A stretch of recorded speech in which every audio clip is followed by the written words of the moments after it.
this morning I'm at Inspire, getting ready to unload the little kiln. The guys are working on the electricity here. There's something going on around an art studio all the time. But I fired this overnight for a couple of reasons. One, because we didn't have electricity yesterday and we did it last night, so it fired overnight. And secondly, because it's so hot here that it really is a better idea, even if you're firing your own kiln, to fire it at nighttime so it doesn't heat things up so much. So we're going to take a look inside and see how this looks after 12 hours. And as we open the kiln, we see that things look really, really good. The color is right, the kiln is cool, and we'll start unloading and see if we had much breakage. Here's the first one we're looking at. Looks good to me.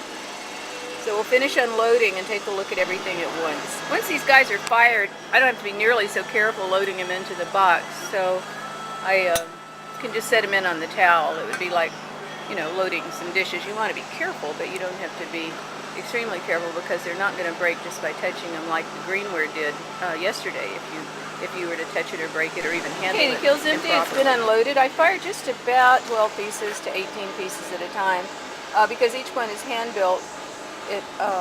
It's just easier to fire them in small batches, even though it isn't perhaps as expensive or cost-effective, but it certainly is a better deal for the pieces themselves. And you can see here inside the kiln, in the kiln sitter, that cone has slumped, and that causes it to melt at 1880 degrees, which is a cone fire. And on the outside, you can see this little kiln sitter thing, because the cone collapsed, has fallen down.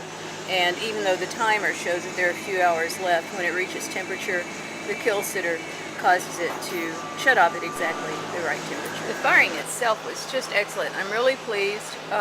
Only two mishaps. One I knew about. This one lost its coil in the kiln, but I think it can be fired down. And probably, it is after all a fragment, so that'll probably work just fine. It may have been meant to be. And this one was broken as I put it into the kiln, but I went ahead and fired the two pieces, and since it's my little Shard logo, I'll probably use it myself and just glue it back together. I wouldn't ship this one out, but I'll put it in the studio and use it for photographs and such. So it was a great firing. I'm really pleased. Now and these guys, unfortunately, are going to stay here and work on the electricity for a while, but they got the kilns working, and that was terrific. So back to the box is unloaded, and I'm back in the studio. I'm so pleased with this firing. It looks really, really good. The color's right. And you can see the difference in color between the pieces that just came out of the kiln and the finished piece, which is this one. So some of these I was working on when I shot the first video.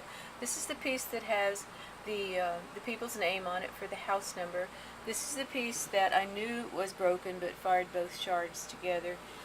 And since I do small firing, and since they are all hand-built individually, from this firing I got 13 pieces that I will make into shards, and I think that's a very lucky number. So, so hooray! And my electrician is here working on my kiln, so we'll have another firing in about 5 days.